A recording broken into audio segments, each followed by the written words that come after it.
البحار. Assalamualaikum warahmatullahi wabarakatuh.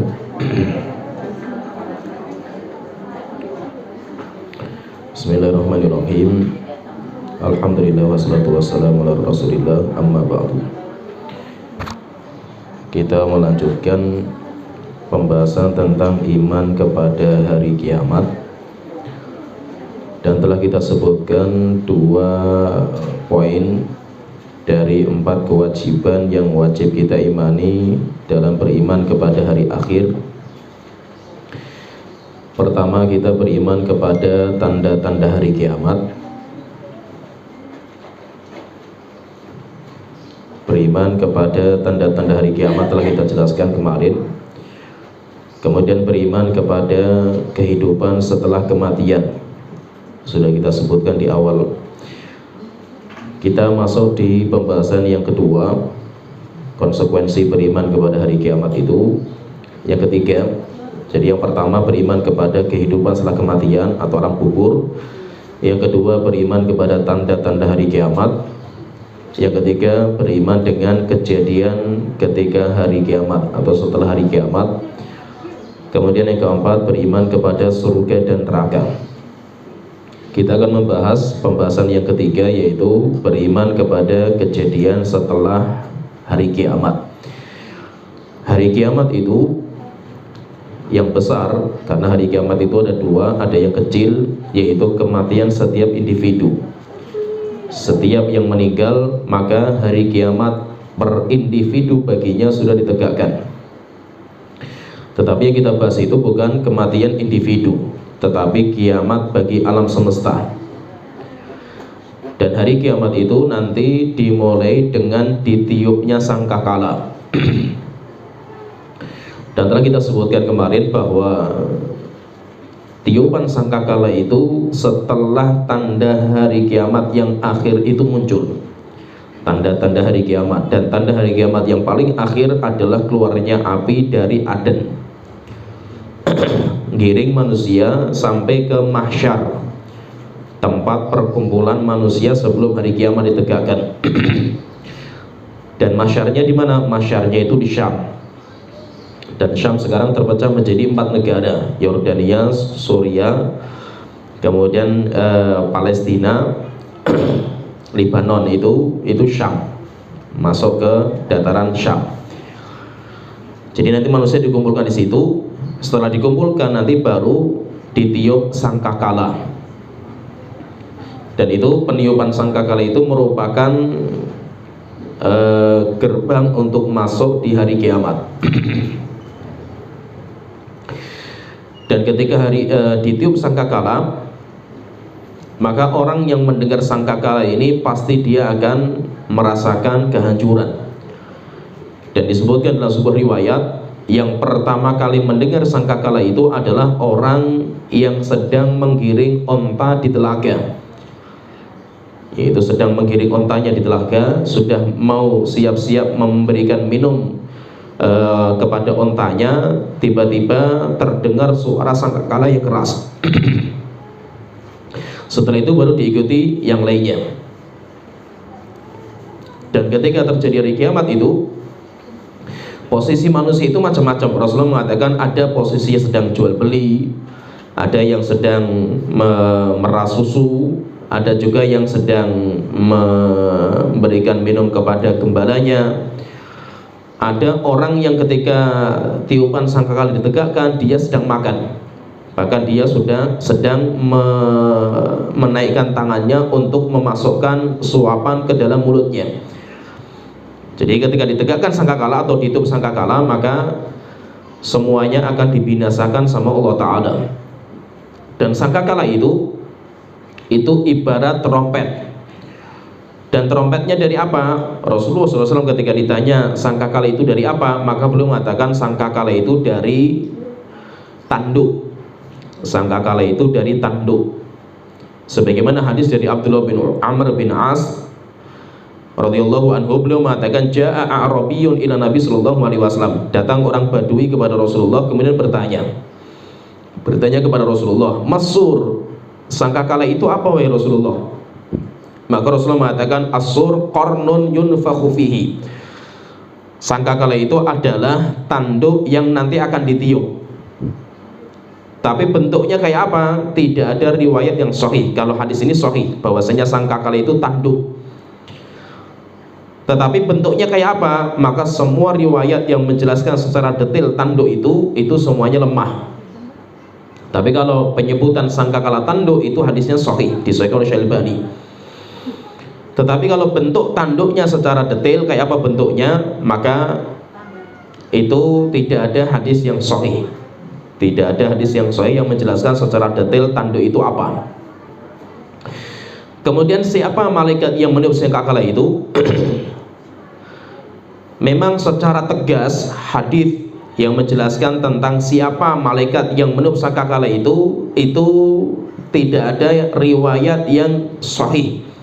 Kalau secara tegasnya itu, tapi terkenal sekali penyebutan tentang malaikat Israfil. Malaikat Israfil, kalau dalam hadis-hadis yang sahih itu disebutkan malaikatnya itu dengan sahibus sur, sahibul qarn, malaikat yang akan meniup sangkakala. Tetapi penyebutan tentang siapa dia, tentang penyebutan Israfil itu memang sebagian ulama mengatakan tidak ada dalil yang sahih. Langsung penyebutan Israfil itu peniup sangkakala. Itu seperti itu tidak ada, tapi terkenal sekali. Sampai masyhur, sampai Al-Imam Al-Hulaimi itu menukilkan ijma', kesepakatan para ulama bahwasanya malaikat yang meniup sangkakala itu adalah Israfil. Dan kalau seandainya itu adalah Israfil, maka Israfil itu termasuk dari Hamalatul Arsh.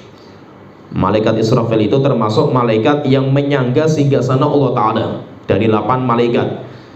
Karena yang menyangga singgasana Allah itu 8, termasuk adalah malaikat Israfil.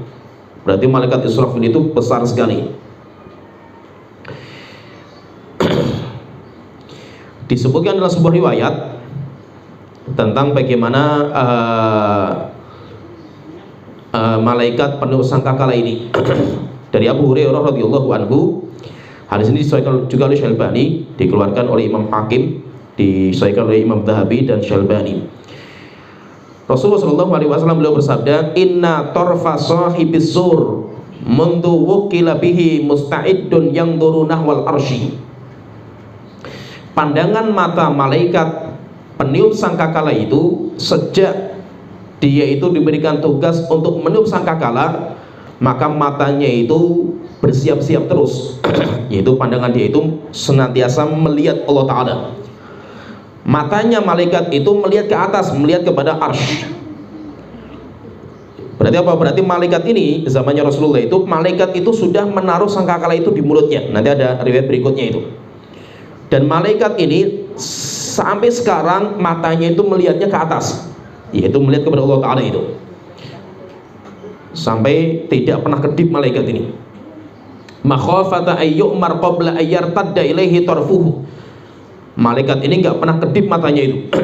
Kenapa? Karena takut kalau dia kedip, Allah itu mengisyaratkan untuk ditiup, akhirnya terlewatkan. Itu takut, sampai takutnya kalau Allah itu memerintahkan meniup dalam pas kondisinya itu berkedip, akhirnya terlewatkan perintah Allah Ta'ala. Akhirnya malaikat itu tidak pernah kedip sejak diperintahkan untuk meniup sangkakala. Ka'anna ainaihi kaukabani durriyani. Rasulullah mengatakan kedua matanya itu kayak permata yang berkelap-kelip matanya itu. Yaitu apa? Matanya itu tidak pernah berkedip malaikat ini. Dalam riwayat yang lain dikeluarkan oleh Imam Tirmidzi, Imam Ibnu Hibban dan yang lainnya dari Abu Sa'id Al-Khudri radhiyallahu anhu, Rasulullah sallallahu alaihi wasallam beliau bersabda, ini zamannya Rasulullah mengatakan, kaifa an'am, bagaimana saya itu bisa hidup dengan nyaman menikmati kenikmatan dunia itu, yaitu bisa santai-santai. Kaifa an'am, bagaimana saya itu bisa tenang itu.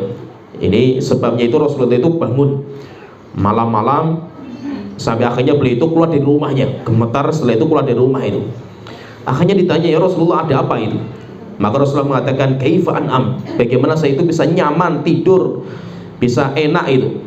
Waqad iltaqama sahibul qarnil qarna, malaikat yang ditugaskan untuk meniup sangkakala sudah menaruh sangkakala di mulutnya. Berarti zamannya Rasulullah itu malaikat Israfil itu sudah menaruh sangkakala di mulut. Wa hanna jabhatahu wa asgha sam'ahu, dan malaikat ini yaitu sangkakala, meniup sangkakala itu kan berarti kan dimasukkan ke mulutnya itu. Telinganya dibuka terus sama malaikat ini.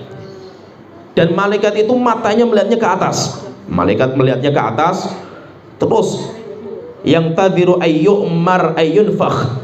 Malaikat ini menunggu sampai kapan Allah memerintahkan untuk ditiup, fayanfukh, sampai akhirnya nanti malaikat itu akan meniupnya itu. Qolal muslimun, akhirnya orang-orang muslim mengatakan, para sahabat bertanya, fa kaifa naqulu ya Rasulullah, terus kalau seperti itu kondisinya itu sangkakala sudah siap untuk ditiup itu, terus apa yang harus kita ucapkan wahai Rasulullah? Maka Rasulullah mengatakan, qulu, perbanyaklah untuk mengatakan hasbunallah wa ni'mal wakil, tawakkalna 'alallahi rabbina. Hasbunallah wa ni'mal wakil, cukuplah Allah sebagai penolong kita dan Allah sebaik-baik wakil bagi kita. Tawakkalna 'alallah, kami senantiasa bertawakal kepada Allah, rabbina, Allah adalah Tuhan kami. Berarti menunjukkan zaman Rasulullah saja itu malaikat sudah meletakkan sangkakala itu di mulutnya. Tinggal lihat ke atas arsy, lihat ke atas, lihat Allah Ta'ala, tinggal Allah mengisyaratkan, maka nanti malaikat itu akan meniupnya. Terus kapan nanti sangkakala itu akan ditiupkan? Sangkakala itu ditiupkan pada hari Jumat. Oleh itu hari Jumat itu hari yang paling ditakuti oleh semua makhluk kecuali manusia dan jin. Manusia, jin itu nggak tahu tentang ngerinya hari Jumat. Oleh itu semua makhluk itu takut dengan hari Jumat, bukan hari yang angker, bukan. Tetapi hari Jumat itu takut kalau itu adalah hari kiamat. Sehingga kalau besok itu hari Jumat, maka semua makhluk di alam semesta itu semuanya ketakutan. Ketakutan kalau besok itu hari Jumat itu akan ditegakkan hari kiamat. Kenapa? Karena hari kiamat itu ditegakkan pada hari Jumat. Rasulullah SAW beliau mengatakan, khairu yaumin tola'at alaihi syamsu, hari terbaik yang dilalui oleh matahari itu adalah hari Jumat. Wa fihi khuliqa Adam, di hari itu Allah menciptakan Nabi Adam. Wa fihi udkhilal jannah, di hari itu Allah memasukkan Nabi Adam ke surga. Wa fihi ukhrija minha, di hari itu juga Allah mengeluarkan Nabi Adam dari surga. Wala taqumu sa'ah illa yaumul jum'ah, tidak terjadi hari kiamat kecuali di hari Jumat. Disebutkan dalam riwayat yang lain ada tambahan, wa fihi nafkhah, di hari Jumat itu akan ada tiupan. Wa fihi sa'qah, dan di hari Jumat itu manusia akan dibinasakan semua itu. Fa'akthiru alayya minas sholah, maka perbanyaklah sholawat kepada saya. Perbanyaklah sholawat. Kenapa? Karena sholawat kalian itu langsung disampaikan kepada saya. Disebutkan dalam sebagian riwayat juga, Rasulullah SAW mengatakan, ketika hari Jumat itu maka semua makhluk itu ketakutan. Takut kenapa? Takut kalau seandainya itu adalah hari kiamat. Rasulullah mengatakan, wa ma min dabbatin illa wahya masikhatun, tidak ada makhluk yang hidup di alam semesta semuanya ketakutan dengan hari Jumat kalau takut itu adalah hari kiamat. Kemudian tiupan sangkakala itu nanti berapa kali itu? Sangkakala itu akan ditiup berapa kali? Maka dalam masalah ini para ulama berbeda pendapat panjang. Ada pendapat yang mengatakan malaikat itu meniup sangkakala 2 kali. 2 kali itu tiupan kebinasaan, kehancuran. Yang kedua tiupan untuk dibangunkan, dibangkitkan dari kubur mereka. Ini kalau yang mengatakan 2 kali. Ada juga ulama yang mengatakan tiupan sangkakala itu 3 kali. Ditiup 3 kali. 3 kali itu tiupan namanya nafkhatul faza, tiupan ketakutan. Itu tiupan pertama itu ketakutan, sampai takut semuanya itu. Setelah itu yang kedua tiupan kebinasaan, baru dihancurkan alam semesta itu. Kemudian yang ketiga tiupan untuk dibangkitkan. Ada juga yang mengatakan tiupan itu 4 kali. Ada juga ulama yang mengatakan tiupan itu 4 kali. Tetapi kalau pendapat 4 kali itu pendapatnya lemah. Wallahu alam, pendapat pertama yang mengatakan 2 kali tiupan, pendapat yang kedua yang mengatakan 3 kali tiupan itu kuat semua pendapatnya itu. Tapi wallahu alam, pendapat yang paling kuat tiupan sangkakala itu cuma 2 kali saja. Tiupan sangkakala itu hanya 2 kali. Yaitu 2 kali itu tiupan kebinasaan, kemudian yang kedua tiupan untuk dibangunkan dari kubur mereka. Dan pendapat yang mengatakan 2 itu dirojikan oleh Imam Al-Qurtubi, demikian juga Imam Ibnu Hajar.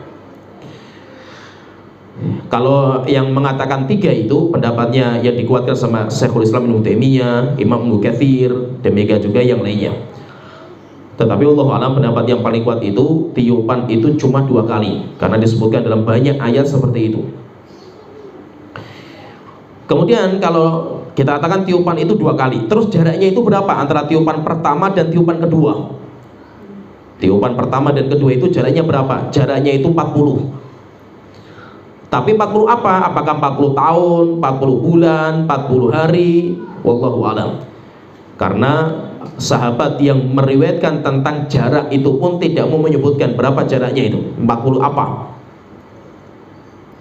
Sebagaimana hadis sahih dikeluarkan oleh Bukhari Muslim dari Abu Hurairah radhiyallahu anhu, beliau mengatakan Rasulullah sallallahu alaihi wasallam itu beliau bersabda, ma baina nafkhataini arba'un. Jarak antara 2 kali tiupan, antara tiupan sangkakala pertama dan kedua itu jaraknya 40. Akhirnya para sahabat, orang-orang bertanya kepada Abu Hurairah, qalu ya Abu Hurairah arba'una yauman. 40 itu apa? Apakah 40 hari? Qala abait, enggak, saya enggak mau jawab. Qala arba'una syahran, apakah 40 bulan? Abu Hurairah mengatakan abait, saya enggak mau jawab. Qala arba'una sanatan, ataukah 40 tahun? Abu Hurairah juga mengatakan abait, saya enggak mau jawab. Yang penting Rasulullah mengatakan 40. Rasulullah mengatakan 40, maka saya tidak mau jawab lebihnya itu. Dalam riwayat yang lain dari Abdullah bin Amr bin As dikeluarkan oleh Imam Muslim, Rasulullah sallallahu alaihi wasallam beliau bersabda, "Tsumma yunfakhu fis suri." Setelah tiupan pertama, setelah itu tiupan yang kedua. Ketika tiupan yang kedua itu setelah ketakutan semuanya itu akhirnya ditiup sangkakala, fala yasma'u ahadun illa asghalaitan wa rafa'alaitan. Kecuali semuanya akan binasa. Wa awwalu man yasma'uhu, dan orang yang pertama kali mendengarnya itu rajulun yalutu haudha ibilihi, orang yang sedang menyiapkan tempat minum bagi onta, yaitu seperti ya tempat onta untuk minum itu. Dia yang pertama kali mendengar itu, fayasuk, akhirnya dia itu mati pertama kali itu. Setelah dia mati, fayasukun nas, akhirnya semua manusia mati. Setelah itu baru Allah itu nanti akan fayang zilullahu matoron, Allah akan menurunkan air hujan. Dari air hujan itu akhirnya tumbuh tubuh mereka. Tubuh mereka itu nanti akan tumbuh seperti tumbuhan. Dan ada nanti, apakah semua itu akan dibinasakan? Enggak. Ada orang-orang yang dikecualikan. Karena Allah Ta'ala berfirman, wa nufikha fis suri fasa'iqa man fis samawati wa man fil ardi illa man sya'allah. Ketika ditiup sangkakala, maka semua yang di langit dan di bumi semuanya akan binasa, kecuali orang-orang yang dikecualikan sama Allah Ta'ala. Jadi ada yang dikecualikan, tiup sangkakala dan mereka nggak diapa-apakan itu. Terjadi khilaf panjang di antara ulama ahli tafsir, siapa mereka yang dikecualikan itu, siapa itu? Wallahu alam, khilafnya panjang sekali di antara para ulama. Secara pasti siapa mereka, wallahu alam. Intinya ada orang-orang yang dikecualikan sehingga mereka itu tidak dibinasakan ketika hari kiamat itu terjadi. Mereka tidak dibinasakan sama Allah Ta'ala. Nah, jadi yang pertama, proses yang pertama itu adalah ditiupnya sangkakala. Ini secara ringkas tadi saya sebutkan beberapa pembahasan tentang sangkakala itu. Nanti ketika ditiup sangkakala semuanya dibinasakan, termasuk malaikat yang meniup sangkakala. termasuk malaikat yang meniup sangkakala pun nanti akan dimatikan. Setelah dimatikan nanti tidak ada yang hidup di alam semesta ini. Akhirnya nanti Allah itu akan memegang langit dan bumi, dipegang sama Allah Ta'ala. Setelah itu Allah berbangga diri. Allah Ta'ala mengatakan, saya raja lah, raja yang hakiki. Mana raja-raja yang sombong di dunia itu? Akhirnya ketika seperti itu dimatikan semuanya, baru nanti Allah itu menghidupkan malaikat peniup sangkakala. Setelah itu nanti akan hidup. Jadi intinya ketika tiupan pertama, ketika ditiupkan pertama itu, maka nanti akan dihancurkan alam semesta. Dan bagaimana penghancuran alam semesta ini? Kalau kita membaca banyak sekali ayat yang menjelaskan tentang penghancuran alam semesta.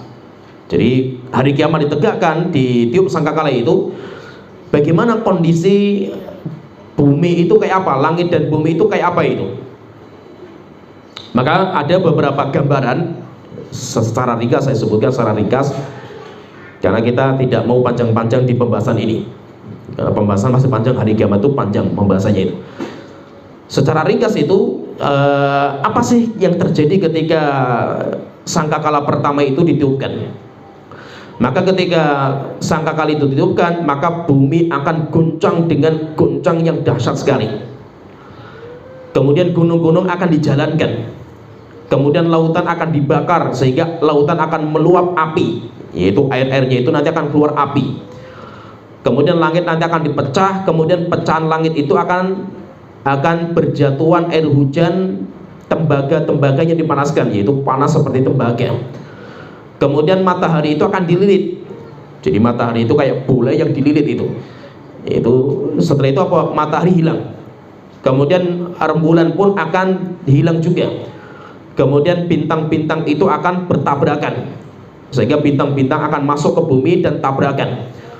Setelah itu apa? Terjadi tabrakan nanti antara bumi dengan bintang, demikian juga gunung sama gunung, sehingga apa? Terjadi malapetaka yang mengerikan. Oleh itu kita lihat gambaran yang ringkas tentang bagaimana nanti ngerinya hari kiamat itu. Hari kiamat itu dahsyat, mengerikan itu. Oleh itu apa? Orang-orang yang beriman, khusus Allah berikan kelebihan bagi mereka itu, orang-orang yang punya keimanan walaupun cuma satu biji sawi, mereka tidak akan melihat hari kiamat dengan mata mereka. Kenapa? Karena mereka akan diwafatkan sebelum hari kiamat dengan didatangkan angin dari Syam. Angin ini bertiup mencari setiap orang yang punya keimanan, sampai walaupun orang itu masuk dalam gua akan dikejar sama angin ini. Setelah itu nanti angin itu akan masuk dari bawah ketiak, masuk ulu hatinya, kemudian masuk, setelah itu dicabut nyawanya, sehingga orang beriman gak akan merasakan. Begitu Rasul ketika ditanya itu, siapa manusia paling jelek di alam semesta ini?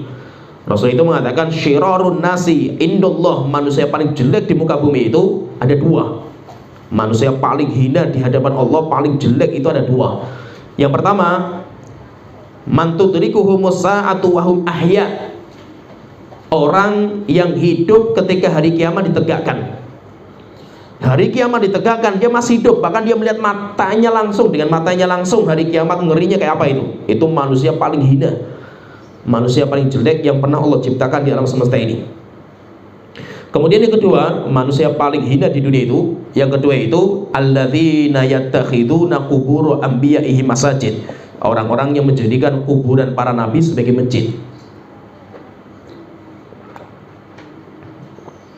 Orang-orang yang menjadikan kuburan-kuburan para nabi sebagai tempat ibadah. Kenapa mereka itu paling hina? Karena mereka yang membuka pintu kesyirikan. Karena kesyirikan itu pintunya ta'zim, penghormatan kepada nabi dan orang soleh yang berlebihan setelah mereka meninggal. Pintu syirik itu di situ. Maka siapa yang menjadikan kuburan para nabi sebagai tempat ibadah, dia itu yang membuka pintu-pintu kesyirikan.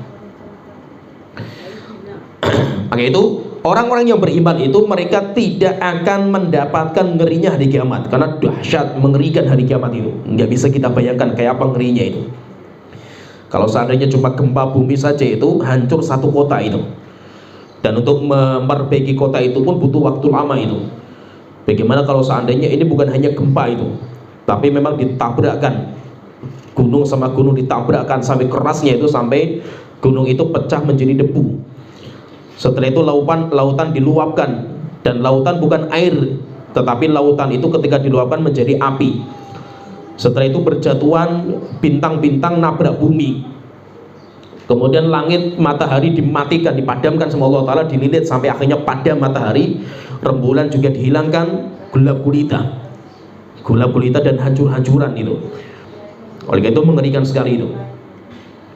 Jadi yang pertama, kalau kita rinci sedikit, bagaimana kondisi ketika sangkakala itu ditiupkan? Kayak apa kondisinya itu? Yang pertama, ketika sangkakala ditiupkan itu, yang pertama, bumi itu akan dilipat. Demikian juga langit pun akan dilipat sama Allah Ta'ala itu, digenggam. Jadi digenggam, kemudian dirapatkan sama Allah Ta'ala itu. Allah Ta'ala berfirman di dalam surat Zumar ayat ke-67, wa ma qadarullaha haqqa qadrihi. Orang-orang itu tidak ada yang bisa mengagungkan Allah dengan sebenar-benar pengagungan. Wal ardu jami'an qabdatuhu yaumal qiyamah. Padahal di hari kiamat itu, bumi itu nanti akan digenggam sama Allah Ta'ala itu. Jadi bumi itu akan digenggam dengan tangannya Allah Ta'ala. Was samawatu matwiyatun biyaminihi. Dan langit itu nanti, langit akan dihamparkan nanti setelah itu dilipat, yaitu seperti kertas yang dilipat. Subhanahu wa ta'ala amma yusyrikun. Maha suci Allah dan maha tinggi terhadap apa yang mereka sekutukan. Dalam ayat yang lain dalam surat Al-Anbiya ayat 104, Allah Ta'ala berfirman, yauma natwis samaa'a katayyi sijilli lil kutub. Hari di mana Allah akan melipat. Allah itu kayak kertas dilipat satu-satu, sedikit-sedikit itu. Hari di mana nanti kami akan melipat langit katayyi sijilli lil kutub. Sebagaimana bahwa kami itu melipat kertas-kertas. Jadi kayak kertas itu kan, antara satu lembaran tempelkan jadi satu, setelah itu dilipat. Kama bada'na awwala khalqin nu'iduhu. Sebagaimana kami telah memulai penciptaan manusia, setelah itu mereka mati, maka akan kami kembalikan lagi penciptaan itu. Wa'dan alaina, dan itu janji kami. Inna kunna fa'ilin, dan kami benar-benar akan menjalankan seperti itu. Dan nanti ketika sudah dilipat semuanya, bumi sudah dipegang, langit sudah dilipat semuanya, jadikan satu, tempelkan semuanya, kemudian dilipat itu. Setelah itu nanti digenggam semuanya sama Allah Ta'ala. Kemudian Allah Ta'ala mengatakan, Anal Malik, sayalah raja. Ainal Jabbarun, mana orang-orang yang sombong itu. Ainal Mutakabbirun, mana orang-orang yang merasa diri mereka itu tinggi itu. Thumma yatwil ardu bishimalihi. Jadi Allah itu melipat langit dengan tangan kanan. Itu Rasulullah mengatakan itu, yatwillahu samawati yaumal qiyamati thumma ya'khudhuhunna biyadihil yumna. Allah itu melipat, jadi langit kan ada 7 lapis, digabungkan jadi satu, kemudian dilipat. Jadi seperti gambarnya kayak tikar itu, tikar 1, 2, 3 jadi satu, kemudian digulung. Jadi nanti langit itu akan digulung sama Allah Ta'ala. Setelah digulung, dipegang dengan tangan kanan. Setelah itu Allah Ta'ala mengatakan, saya raja. Mana orang-orang yang sombong itu, orang-orang yang congkak, mana mereka itu. Kemudian setelah itu bumi ada 7 lapisan juga itu, tempelkan, kemudian digulung lagi sama Allah Ta'ala itu. Setelah itu bumi itu ditaruh di tangan kiri. Ditaruh di tangan kiri. Kalau penyebutan dalam riwayat Muslim itu ada tsumma yatwil ardu bishimalihi. Penyebutan ada lafaz tangan kiri, tetapi lafaz tangan kiri itu lemah, walaupun dikeluarkan oleh Imam Muslim, dithaifkan oleh para ulama. Tetapi yang sahih itu tsumma ya'khudhuhunna biyadihil ukhra. Allah mengambil bumi dengan tangan yang lain. Jadi penyebutan kiri itu dipermasalahkan. Kenapa? Karena tangan kiri itu identiknya itu lemah. Oleh itu dalam sebuah riwayat Rasulullah mengatakan wakil tayadehi yamin. Kedua tangan Allah itu semuanya kanan. Jadi ada 2 tangan, yang penting Allah itu punya 2 tangan itu. Yang satu untuk langit, lipatan langit kemudian digenggam sama Allah Ta'ala. Yang satu untuk lipatan bumi. Setelah itu Allah Ta'ala mengatakan Anal Malik, sayalah raja. Anal Jabbarun, Ainal Jabbarun, mana orang-orang yang sombong dan mana orang-orang yang congkak. Tentang penyebutan, jadi kan digenggam pakai tangan. Allah itu punya jari. Lah terus langit bumi itu secara detailnya itu taruh di mana itu. Ada riwayat yang lain dikeluarkan oleh Imam Bukhari dari Abdullah bin Mas'ud radhiyallahu anhu, beliau mengatakan anna yahudiyan jaa ila Nabi sallallahu alaihi wasallam. Ada orang Yahudi datang ke Rasulullah SAW, kemudian orang itu bertanya, ya Muhammad, wahai Muhammad, innallaha yumsikus samawati ala isbi.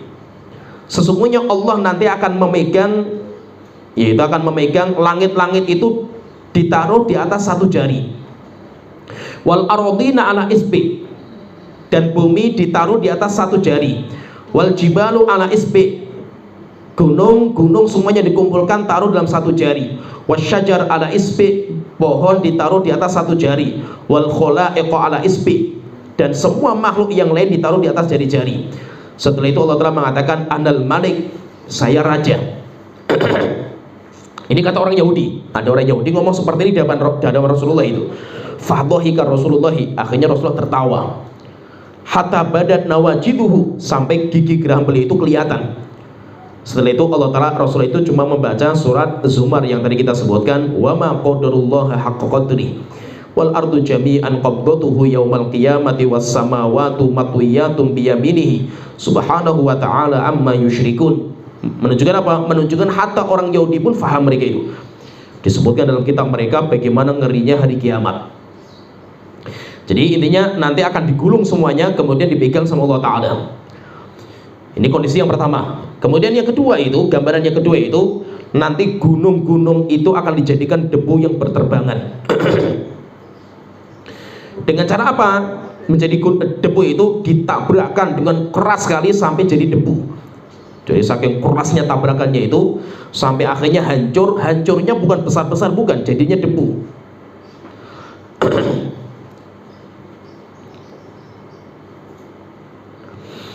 Allah telah berfirman di dalam di dalam surat Al-Fajr ayat 21.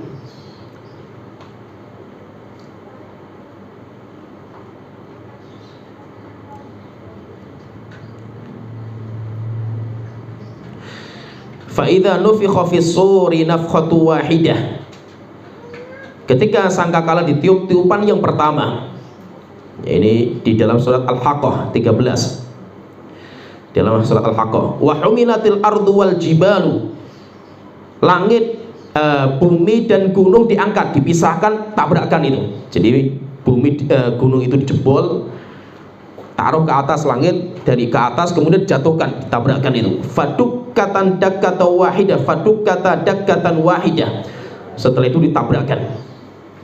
Fayawma idzu waqa'atil waqiah, di waktu itulah terjadi malapetaka yang besar. Disebutkan dalam surat Al-Fajr itu, kalla idza dukkatil ardu dakkan dakka. Ingat ketika bumi itu diguncang dengan guncang yang sangat mengerikan itu.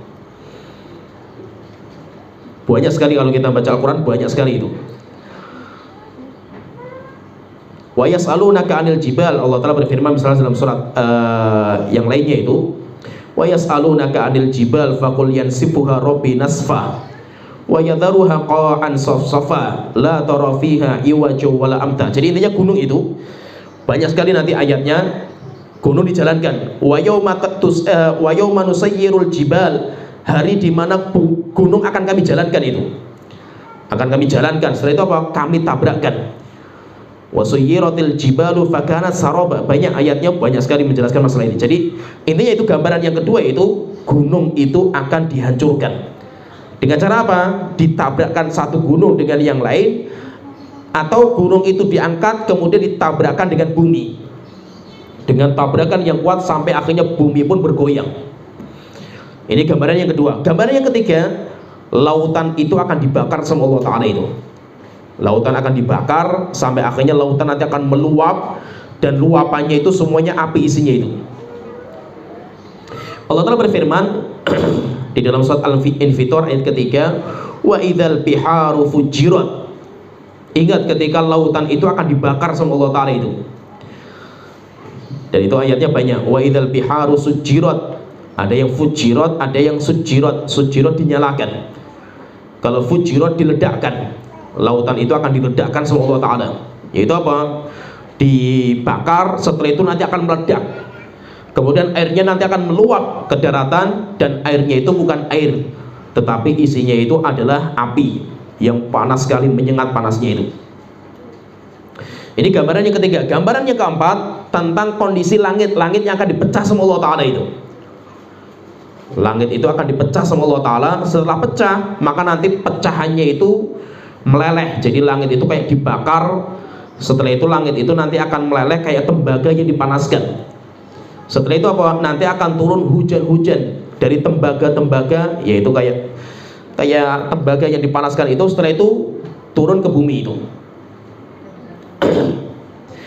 Allah Ta'ala mengatakan banyak sekali kalau masalah langit, banyak sekali.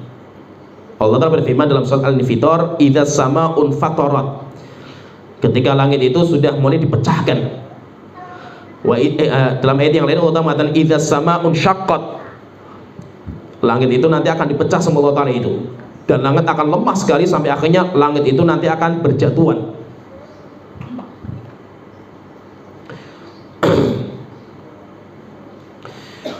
Kemudian ini gambaran yang keempat. Gambaran yang kelima, matahari, rembulan, bintang semuanya hilang. Padahal itu sumber cahaya bagi alam bumi ini. Kalau matahari itu nanti akan dililit. Allah Ta'ala berfirman di dalam surat At-Takwir ayat pertama, idza syamsu kuwirat. Ingat ketika matahari itu nanti akan dikuwirat. Kuwirat itu kayak orang pakai imamah, pakai sorban. Jadi kayak orang itu pakai sorban. Sorban itu apa? Dililitkan. Sehingga apa nanti matahari yang bulat ini nanti akan dililit-lilitkan sama Allah Ta'ala itu. Sampai akhirnya apa? Sampai akhirnya hancur, nanti matahari itu hancur. Sampai hilang, cahayanya hilang, sehingga gelap gulita itu. Ini yang pertama. Kalau yang kedua, ini matahari. Kemudian kalau rembulan, rembulan itu akan terjadi gerhana. Jadi mau padam, sudah nggak ada cahayanya itu. Allah Ta'ala berfirman di dalam surat Al-Qiyamah, wa idza bariqal basaru wa khasafal qamaru, dan rembulan itu akan gerhana besar-besaran. Kemudian yang ketiga, bintang-bintang itu akan diterbang-terbangkan itu, tabrakkan di antara mereka. Kemudian bintang ada yang jatuh ke bumi. Allah Ta'ala berfirman dalam surat Al-Infitor ayat kedua, wa idzal kawakibun tatharat. Ingat ketika bintang-bintang itu bertebaran. Dalam ayat yang lain Allah Ta'ala berfirman di dalam surat At-Takwir, wa idzan nujumun kadarat. Ingat ketika bintang-bintang itu inkadarat itu saling tabrakan itu. Yaitu sudah geraknya itu sudah enggak, kalau sekarang itu kan geraknya masih ada jalurnya, sehingga peredaran matahari, rembulan, bintang itu aman. Kenapa? Karena mengikuti peredarannya itu, porosnya itu. Tetapi nanti porosnya itu hancur sampai akhirnya apa? Matahari, rembulan, bintang itu sudah peredaran mereka kacau, sampai akhirnya apa? Tabrakan satu dengan yang lain, sampai akhirnya ada juga yang berjatuhan ke bumi. Ketika kondisi kayak gini, kalau kita perhatikan ini secara ringkas, kalau kita baca Al-Quran, banyak ayat-ayat makkiyah itu ceritanya tentang masalah ngerinya hari kiamat. Karena memang hari kiamat itu mengerikan sekali itu. Maka ketika hari kiamat itu mengerikan, akhirnya orang-orang yang dia itu melihat langsung, itu pun karena melihat dengan mata mereka bagaimana dahsyatnya hari kiamat itu, sampai kayak orang gila mereka itu. Sampai akhirnya orang jalan kayak orang mabuk, gentayangan mereka kalau jalan itu. Ya itu kayak orang linglung itu. Kalau orang melihat misalkan ini, ada orang, jadi dia itu kayak pandangannya kosong gitu. Orang ketika dia sedang main di pantai itu, tiba-tiba datang tsunami, depan mata mereka ombak yang dahsyat itu. Jadi kayak pandangan mereka kosong gitu, apa gitu. Kayak apa? Kayak orang mabuk gitu. Mereka itu kayak gentayangan lagi, kayak nggak bisa berpikir mereka itu. Cuma kita lihat ngerinya kayak gitu, orang sampai nggak bisa berpikir itu. Sampai akhirnya orang wanita-wanita yang hamil langsung berguguran. Sampai anak-anak kecil saja itu saking ngerinya hari itu, sampai anak kecil pun sampai beruban itu. Sampai ibu yang menyusui sampai lupa dengan sesuanya itu. Kenapa? Karena mengerikan. Hari kiamat itu sangat-sangat mengerikan itu. Begitu orang-orang yang beriman itu, alhamdulillah kalau orang yang beriman itu dijaga sama Allah Ta'ala, sehingga orang-orang yang beriman itu dia tidak akan mendapatkan seperti itu, yaitu mendapatkan bagaimana ngerinya hari kiamat itu, sangat mengerikan. Allah Ta'ala berfirman menggambarkan bagaimana ngerinya hari kiamat itu di dalam surat Al-Hajj di awal-awal itu. Allah Ta'ala berfirman, ya ayyuhan nasu taqu rabbakum, wahai manusia, takutlah kalian kepada Tuhan kalian itu. Inna zalzalatas sa'ati syai'un azim, sesungguhnya goncangnya hari kiamat itu mengerikan, yaitu kejadian yang sangat-sangat mengerikan itu. Allah Ta'ala berfirman, yauma tarawunaha, kalau kalian melihat kejadian itu, yaitu melihat kejadian seperti itu, tadhalu kullu murdi'atin amma arda'at, ibu-ibu yang sedang menyusui anaknya itu sampai lupa dengan bayinya itu, bayinya akan dilempar itu. Wa tadau kullu hamlin kullu dzati hamlin hamlaha, dan wanita-wanita yang hamil langsung berguguran. Wa taron nasa sukara, dan kalian akan melihat manusia itu jalan kayak orang mabuk mereka itu. Wa ma hum bisukara, padahal mereka tidak mabuk. Walakinna azaballahi syadid, tetapi memang azab Allah yang sangat mengerikan. Dan itu dinamakan oleh Allah sebagai azab, yaitu digambarkan sebagai azab. Kenapa? Karena memang itu mengerikan sekali itu. Maka orang-orang yang beriman dijaga sama Allah Ta'ala, sehingga orang-orang yang beriman tidak akan mendapatkan kejadian seperti itu. Nah, gambarannya saya ringkaskan sedikit. Berarti intinya itu nanti sangkakala ditiup pertama, ketika ditiup pertama maka langsung dihancurkan alam semesta itu. Bagi pendapat yang mengatakan peniupan sangkakala itu cuma 2 kali. Tapi kalau yang mengatakan peniupan sangkakala itu 3 kali, berarti yang pertama itu peniupan untuk rasa takut. Rasa takut. Setelah itu peniupan untuk dibinasakan semua itu. Tetapi kalau kita kan tadi mengatakan pendapat yang paling kuat Allahu alam, sangkakala itu ditiup 2 kali saja itu. Ditiup hanya 2 kali, sebagaimana Allah Ta'ala menyebutkan di dalam surat Zumar itu. Di dalam surat Zumar itu sebutkan cuma 2 kali. Wa nufikha fis suri fasa'iqa man fis samawati wa man fil ardi illa man sya'allah. Ditiup sangkakala, maka dihancurkan apa yang di langit dan apa yang di bumi kecuali yang Allah kecualikan itu. Thumma nufikha fihi ukhra fa idahum qiyamun yanzurun. Setelah itu ditiup sangkakala yang kedua, baru manusia itu nanti akan dibangkitkan. Manusia itu akan dibangkitkan dari kubur mereka. Ketika dibangkitkan dari kubur mereka, berarti kita gambarkan sedikit tentang bagaimana ngerinya sangkakala pertama ditiup sampai akhirnya dibinasakan semua manusia. Kemudian nanti roh mereka itu dikumpulkan. Ada sebuah riwayat roh-roh manusia itu nanti dikumpulkan di sangkakala. Semuanya dikumpulkan di sangkakala itu. Setelah itu nanti malaikat peniup sangkakala dimatikan juga itu. Sampai akhirnya sudah tidak ada, malaikat maut pun dimatikan juga itu. Sampai akhirnya nanti baru Allah hidupkan malaikat peniup sangkakala. Setelah itu malaikat sangkakala itu meniup yang kedua. Ketika tiupan yang kedua itu, baru akhirnya nanti roh itu akan mencari jasadnya masing-masing, masuk ke dalam jasadnya dari tulang ekornya. Setelah itu nanti akan bangun, dia itu seperti tumbuhan kecambah, yaitu bangun seperti kecambah itu. Dan disebutkan dalam surat Yasin, di dalam surat Yasin itu nanti orang-orang yang orang-orang kafir, Allah di sini membicarakan orang-orang kafir itu. Ketika mereka itu dibangkitkan itu, mereka itu kaget. Sampai akhirnya nanti mereka mengatakan, siapa yang membangunkan kita dari tempat tidur kita itu? Allah Ta'ala berfirman dalam surat Yasin ayat 51. Wa nufikha fis suri fa idahum minal ajdathi ila rabbihim yansilun. Sangkakala ditiupkan, akhirnya mereka itu nanti akan dibangunkan. Mereka akan dibangunkan itu. Qalu ya wailana man ba'atsana mim marqadina hadza ma wa'adar rahmanu wa sadaqal mursalun. Akhirnya mereka mengatakan, ya wailana, celaka kita ini. Man ba'atsana mim marqadina hadza, siapa yang membangkitkan kami, membangunkan kami dari tempat tidur kami.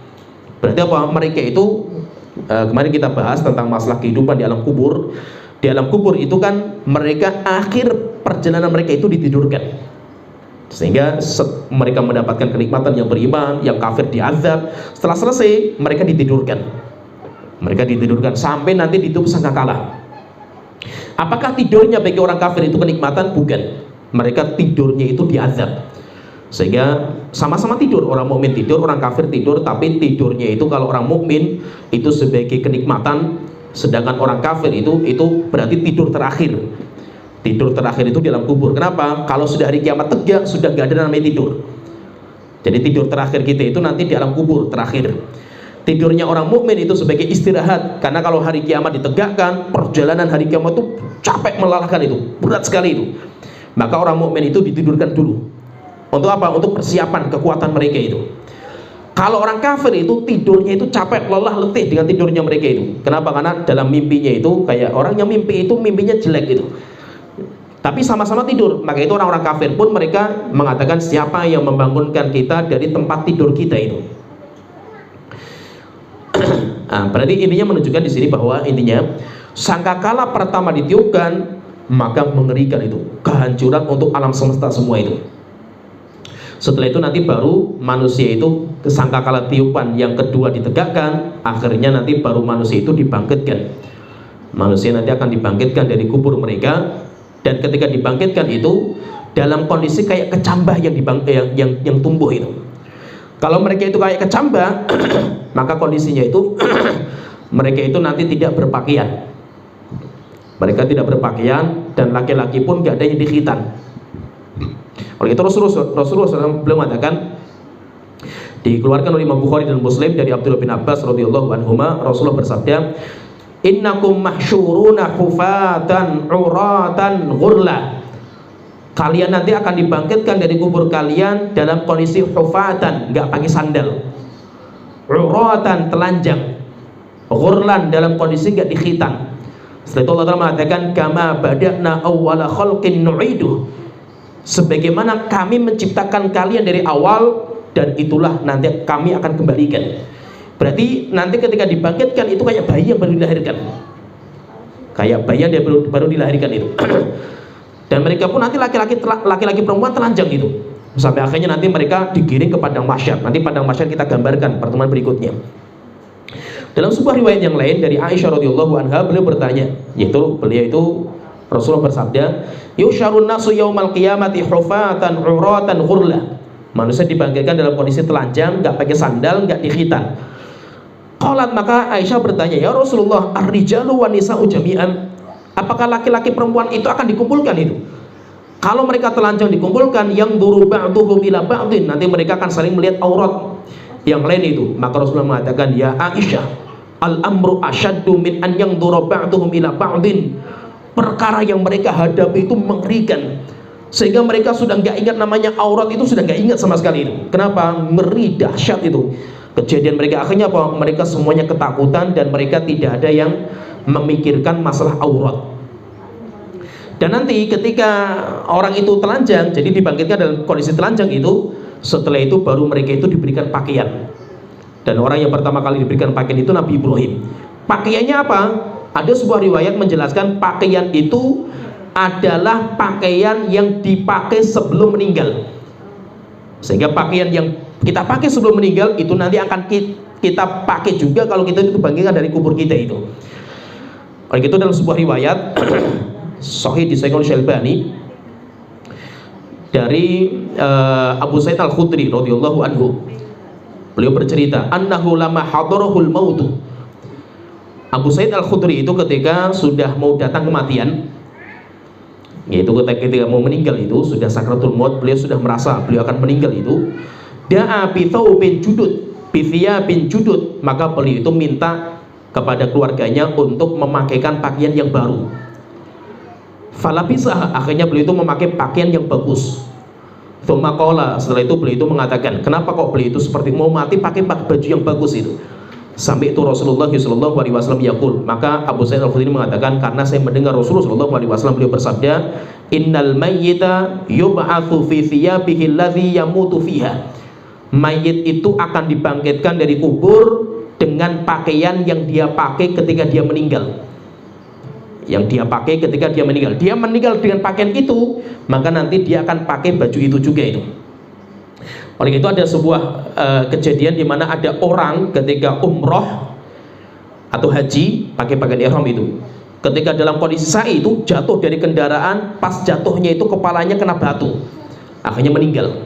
Setelah itu sama Rasulullah itu dikafani dengan bajunya itu.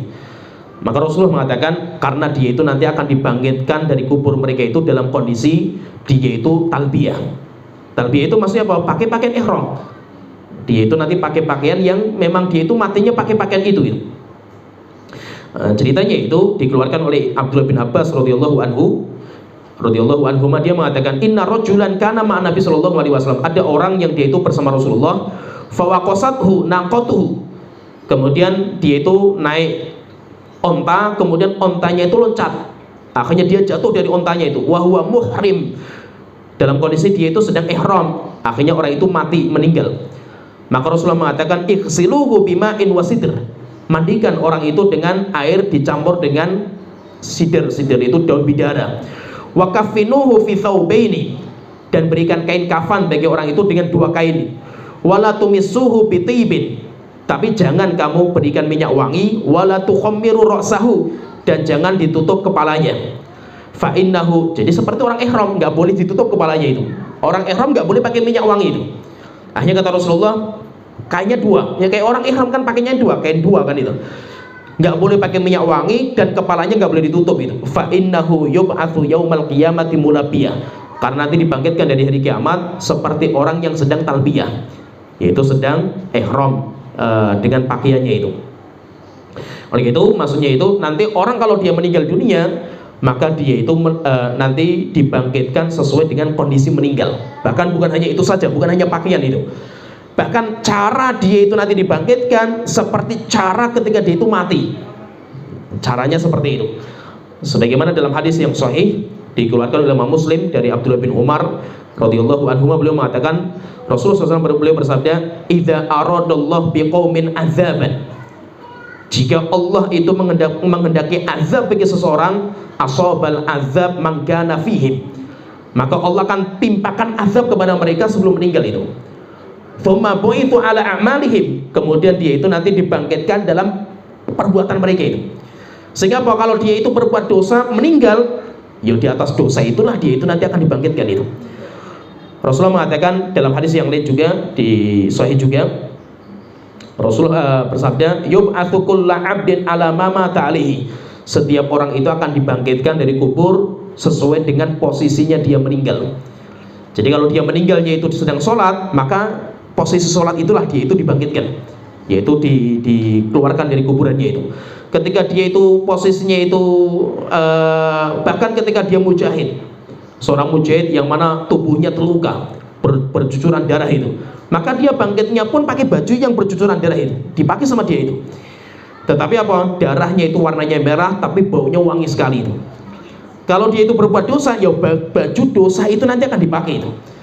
Baju dosanya itu nanti akan dipakai. Orang yang meninggalnya karena misalkan dia itu bunuh diri misalkan, dengan cara misalkan apa itu, nanti dibangkitkan kondisinya kayak gitu juga itu.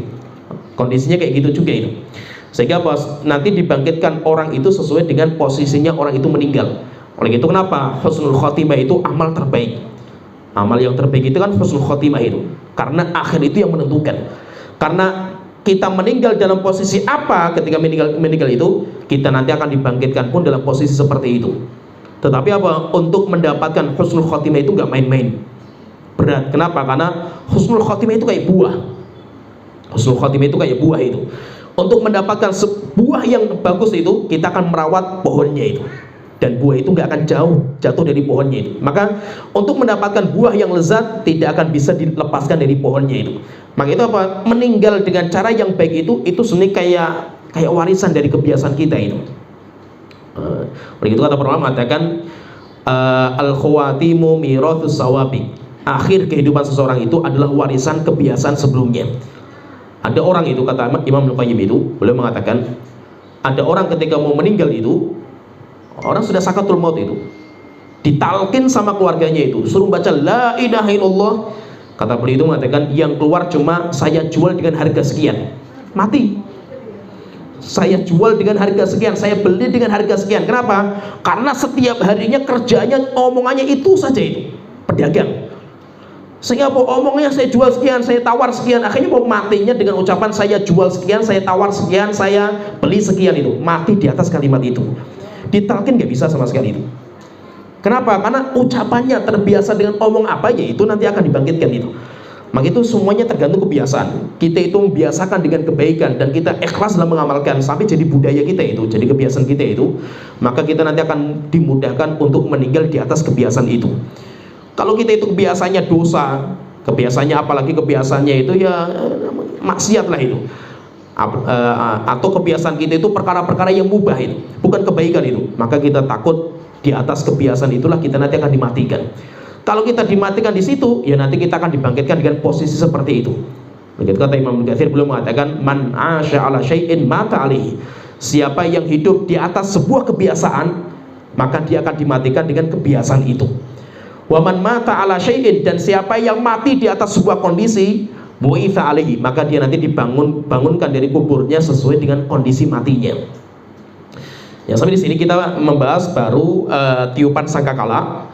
Sangkakala pertama, sangkakala kedua, akhirnya mereka dibangkitkan. Setelah itu nanti apa kejadian berikutnya nanti akan kita jelaskan secara ringkas, yaitu nanti pada mahsyar. Nanti di pada mahsyar ada apa saja, nanti setelah itu hisab, mizan dan yang lainnya, sampai nanti kita surga dan neraka, karena safar kita panjang. Pembahasan hari kiamat itu panjang sekali.